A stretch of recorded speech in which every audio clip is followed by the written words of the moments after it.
CT 찍기 전에 꼭 알아야 할 알랄라 원칙. 안녕하세요, 여러분. 병원에서 엑스레이나 CT 촬영을 해본 적 있으시죠? 그때 혹시 방사선 괜찮은 건가? 하고 걱정해 본 적 없으세요? 또는 뉴스에서 핵발전소 이야기가 나올 때 방사선 피폭이라는 무섭게 들리는 단어를 접한 적 있을 거예요. 방사선은 분명 조심해야 하는 것이지만 그렇다고 무조건 피할 수만도 없어요. 우리 건강을 지키기 위한 의료 검사에도 꼭 필요하니까요. 그래서 전문가들이 방사선을 안전하게 관리하는 원칙들을 만들었는데요. 그 중에서 가장 기본이 되는 것이 바로 알랄라 원칙이에요.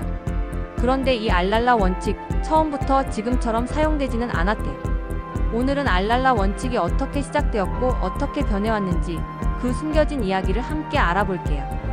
오늘 내용은 나카가와 야스오라는 학자가 쓴 방사선 피폭의 역사라는 책을 바탕으로 준비했어요.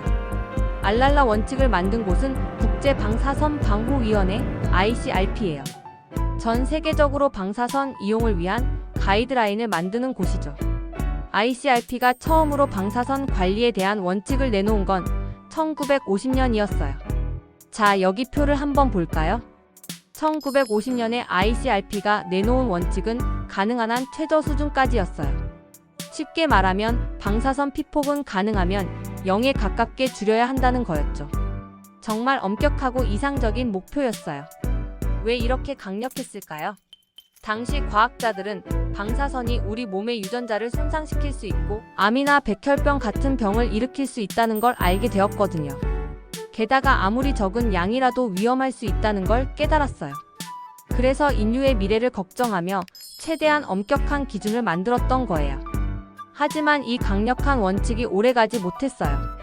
불과 8년 뒤인 1958년 ICRP는 이 원칙을 실행 가능한 한 낱개로 바꿔버렸어요. 프랙터커버리라는 영어 단어는 실현 가능한, 현실적인이라는 뜻이에요.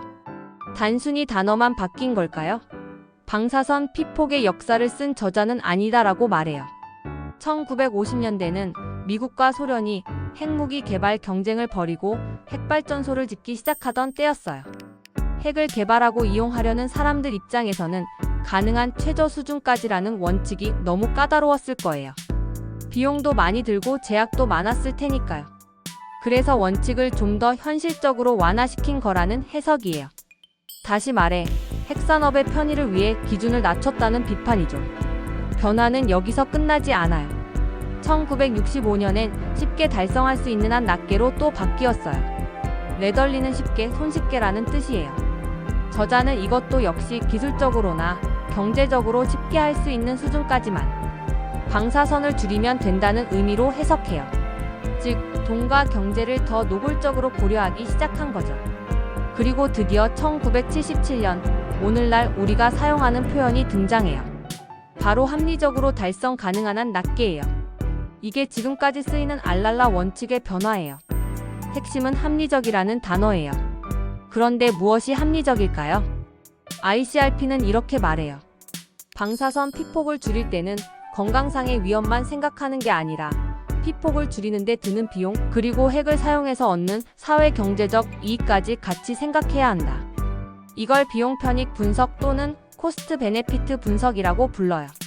쉽게 말하면 방사선을 더 줄이는 데 드는 돈이 그걸로 얻는 건강상의 이득보다 크면 굳이 더 줄이지 않아도 된다는 논리예요.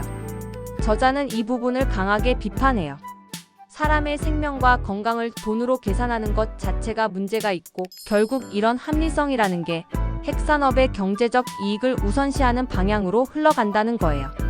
처음에 가능한 최저 수준을 추구했던 정신은 사라지고 경제 논리에 따라 어느 정도 피폭을 허용하는 방식으로 바뀌었다는 거죠.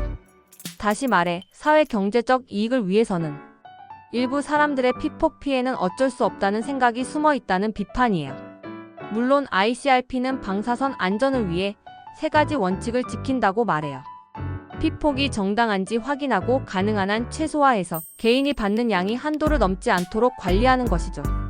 하지만 알랄라 원칙이 가능한 최저에서 실행 가능한, 쉽게 달성 가능한, 그리고 합리적으로 달성 가능한으로 계속 완화되어 온 역사를 보면 우리는 질문하지 않을 수 없어요.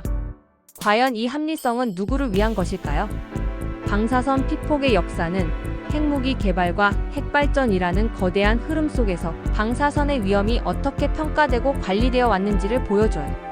저자의 시각처럼 이런 과정에서 핵산업의 정치 경제적 논리가 사람의 생명보다 앞서지는 않았는지 비판적으로 생각해 볼 필요가 있어요. 알랄라 원칙. 이 짧은 단어 속에 담긴 복잡한 역사와 논쟁을 기억하면서 우리 사회가 방사선 위험을 어떻게 관리해야 하는지, 그리고 그 기준이 진정 우리 모두의 건강과 안전을 최우선으로 하고 있는지 계속 관심을 가지고 지켜봐야 해요. 오늘 이야기는 여기까지예요. 어려운 내용이었지만 끝까지 함께해 주셔서 정말 고마워요. 구독과 좋아요, 알림 설정도 잊지 말아주세요. 안녕.